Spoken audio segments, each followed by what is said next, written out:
Hi friends, ರಾಷ್ಟ್ರೀಯ military ಪಡೆ RMS Bengaluru ಕಡೆಯಿಂದ ಹೊಸ ಅಧಿಸೂಚನೆ ಪ್ರಕಟ ಆಗಿದೆ ಮತ್ತು ಆಸಕ್ತ ಅಭ್ಯರ್ಥಿಗಳಿಂದ ಅರ್ಜಿಯನ್ನು ಆಹ್ವಾನಿಸಲಾಗಿದೆ.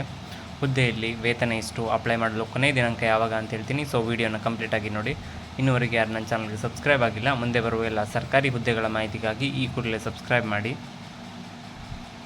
ಈ ಕೆಲಸಕ್ಕೆ ಅರ್ಜಿ ಹಾಕಿರೋ ಸಂಖ್ಯೆ ತುಂಬ ಕಡಿಮೆ ಇದೆ, ಕಾಂಪಿಟೇಷನ್ ಕಡಿಮೆ ಇದೆ. ಸೊ ನಿಮಗೆ ಅಪ್ಲೈ ಮಾಡಿದ್ರೆ ನಿಮಗೆ ಈ ಜಾಬ್ ಸಿಗೋ ಚಾನ್ಸಸ್ ಜಾಸ್ತಿ ಇರುತ್ತೆ. ಸೊ ಮಿಸ್ ಮಾಡ್ದೇ ಅಪ್ಲೈ ಮಾಡಿ. ಇಲಾಖೆ ಹೆಸರು ಬಂದ್ಬಿಟ್ಟು ರಾಷ್ಟ್ರೀಯ ಮಿಲಿಟರಿ ಶಾಲೆ ಬೆಂಗಳೂರು, RMS ಬೆಂಗಳೂರು ಕಡೆಯಿಂದ. ಹುದ್ದೆ ಹೆಸರು ಬಂದ್ಬಿಟ್ಟು ಲೋವರ್ ಡಿವಿಷನ್ ಕ್ಲರ್ಕ. ಟೋಟಲ್ ಖಾಲಿ ಇರೋ ಹುದ್ದೆಗಳ ಸಂಖ್ಯೆ 2. ಉದ್ಯೋಗ ಸ್ಥಳ ಬಂದ್ಬಿಟ್ಟು ಬೆಂಗಳೂರಲ್ಲೇ ಹೋಗ್ಬಿಟ್ಟು ನೀವು ವರ್ಕ್ ಮಾಡಬೇಕಾಗಿರುತ್ತೆ. ನಿಮಗೆ ಕೆಲಸ ಸಿಕ್ಕಿದ್ರೆ ಬೆಂಗಳೂರಲ್ಲಿ ಹೋಗಿ ಕೆಲಸ ಮಾಡ್ತೀನಿ ಅಂತ ಕನ್ಫರ್ಮೇಷನ್ ಇದ್ದರೆ ಮಾತ್ರ ನೀವು ಇದಕ್ಕೆ ಅಪ್ಲೈ ಮಾಡೋಕ್ಕೆ ಹೋಗಿ, ಇಲ್ಲಾಂದರೆ ಅಪ್ಲೈ ಮಾಡೋಕ್ಕೆ ಹೋಗಬೇಡಿ. ವಿದ್ಯಾರ್ಹತೆ ಬಂದ್ಬಿಟ್ಟು RMS ಬೆಂಗಳೂರು ಅಧಿಕೃತ ಸೂಚನೆ ಪ್ರಕಾರ ಅಭ್ಯರ್ಥಿಗಳು ಯಾವುದೇ ಮಾನ್ಯತೆ ಪಡೆದ ಮಂಡಳಿಗಳು ಅಥವಾ ವಿಶ್ವವಿದ್ಯಾಲಯಗಳಿಂದ 12ನೇ ತರಗತಿ ಪೂರ್ಣಗೊಳಿಸಬೇಕು. ನೀವು ಬರೀ 12th ಪಾಸ್ ಆಗಿದ್ದರೆ ಸಾಕು. ತುಂಬ ಜನ ಕಮೆಂಟ್ಸಲ್ಲಿ ಆಗ್ತಿದ್ರು 12th ಪಾಸ್ ಜಾಬ್ ತೋರಿಸಿ ಅಂತ. ಇದು ಕೂಡ 12th ಪಾಸ್ ಜಾಬ್. ನೀವು 12th ಪಾಸ್ ಆಗಿದ್ರೆ ಸಾಕು, ನೀವು ಇದಕ್ಕೆ ಅಪ್ಲೈ ಮಾಡ್ಬೋದು. ಹುದ್ದೆಗಳ ಸಂಖ್ಯೆ ಬರೀ 2 ಇದೆ ಅಂದ್ಬಿಟ್ಟು ಅಪ್ಲೈ ಮಾಡ್ದೇ ಇರೋಕೋಬೇಡಿ. ನಿಮ್ಮ ಥರನೇ ಅಂದ್ಕೊಂಡು ತುಂಬ ಜನ ಇದಕ್ಕೆ ಅಪ್ಲೈ ಮಾಡಿಲ್ಲ ಇದುವರೆಗೂ. ನೀವು ಅಪ್ಲೈ ಮಾಡಿದ್ರೆ ನಿಮಗೆ ಹುದ್ದೆ ಸಿಗೋ ಚಾನ್ಸಸ್ ಜಾಸ್ತಿ ಇರುತ್ತೆ. ಸಂಬಳ ಕೂಡ ಚೆನ್ನಾಗಿದೆ, ಸೆಂಟ್ರಲ್ ಗೌರ್ಮೆಂಟ್ ಜಾಬ್ ಆಗಿರೋದ್ರಿಂದ. ವಯೋಮಿತಿ ಬಂದ್ಬಿಟ್ಟು ರಾಷ್ಟ್ರೀಯ ಮಿಲಿಟರಿ ಶಾಲೆ ಬೆಂಗಳೂರು ನೇಮಕಾತಿ ಅಧಿಸೂಚನೆ ಪ್ರಕಾರ ಅಭ್ಯರ್ಥಿಯು ಕನಿಷ್ಠ 18 ವರ್ಷ ಮತ್ತು ಗರಿಷ್ಠ 25 ವರ್ಷಗಳನ್ನು ಹೊಂದಿರಬೇಕು. SC/ST ಅಭ್ಯರ್ಥಿಗಳಿಗೆ 5 ವರ್ಷಗಳ ವಯೋಮಿತಿ ಸಡಿಲಿಕೆ ನೀಡಲಾಗಿದೆ.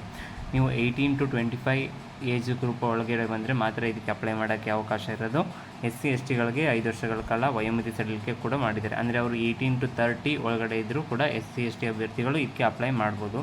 ವೇತನ ಶ್ರೇಣಿ ಆಯ್ಕೆಯಾದ ಅಭ್ಯರ್ಥಿಗಳಿಗೆ 19,900 ಇಂದ 63,200ವರೆಗೆ ಪ್ರತಿ ತಿಂಗಳಿಗೆ ಸಂಬಳ ಬರುತ್ತೆ. ಸೊ ವೇತನ ಶ್ರೇಣಿ ಇದಾಗಿರುತ್ತೆ. ಅರ್ಜಿ ಶುಲ್ಕ ಬಂದ್ಬಿಟ್ಟು ಎಲ್ಲ ಅಭ್ಯರ್ಥಿಗಳಿಗೂ, SC/ST ಅಭ್ಯರ್ಥಿ ಆಗಲಿ, ಜನರಲ್ ಅಭ್ಯರ್ಥಿ ಆಗಲಿ ಅಥವಾ OBC ಅಭ್ಯರ್ಥಿ ಆಗಲಿ ಎಲ್ಲರಿಗೂ ಇದಕ್ಕೆ ಅಪ್ಲೈ ಮಾಡೋಕ್ಕೆ ಶುಲ್ಕ 100 ರೂಪೀಸ್ ಮಾತ್ರ. ಪಾವತಿ ವಿಧಾನ ಇಂಡಿಯನ್ ಪೋಸ್ಟಲ್ ಆರ್ಡರ್. ಮಾಮೂಲಿ ಪೋಸ್ಟಲ್ ಡಿಪಾರ್ಟ್ಮೆಂಟಲ್ಲಿ ನಿಮಗೆ ಒಂದು ಕೋಡ್ ಕೊಡ್ತಾರೆ, ಅದನ್ನ ಸ್ಕ್ಯಾನ್ ಮಾಡಿದ ತಕ್ಷಣ ನೀವು ಅದಕ್ಕೆ ಅಪ್ಲೈ ಮಾಡ್ಬೋದು. ಸೊ ಆಯ್ಕೆ ವಿಧಾನ ಬಂದ್ಬಿಟ್ಟು ಅಭ್ಯರ್ಥಿಗಳಿಗೆ ಮೆರಿಟ್ ಪಟ್ಟಿ, ಲಿಖಿತ ಪರೀಕ್ಷೆ, ಟೈಪಿಂಗ್ ನಡೆಸಿ ಆಯ್ಕೆಯಾದ ಅಭ್ಯರ್ಥಿಗಳನ್ನು ಆಯ್ಕೆ ಮಾಡಲಾಗುವುದು.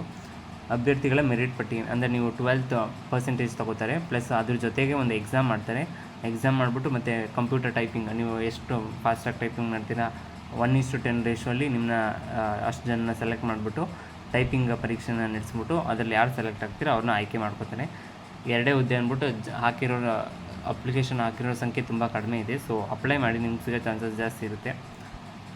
ಅರ್ಜಿ ಸಲ್ಲಿಸಲು ಪ್ರಾರಂಭ ದಿನಾಂಕ 12 ಡಿಸೆಂಬರ್ 2023. ಅರ್ಜಿ ಸಲ್ಲಿಸಲು ಕೊನೆಯ ದಿನಾಂಕ ಬಂದ್ಬಿಟ್ಟು 26 ಜನವರಿ 2024. ಸೊ ಇದು ಆಗಿತ್ತು ಪ್ರಮುಖ ದಿನಾಂಕಗಳ ಬಗ್ಗೆ. ಸೊ ಅಪ್ಲೈ ಮಾಡಿ.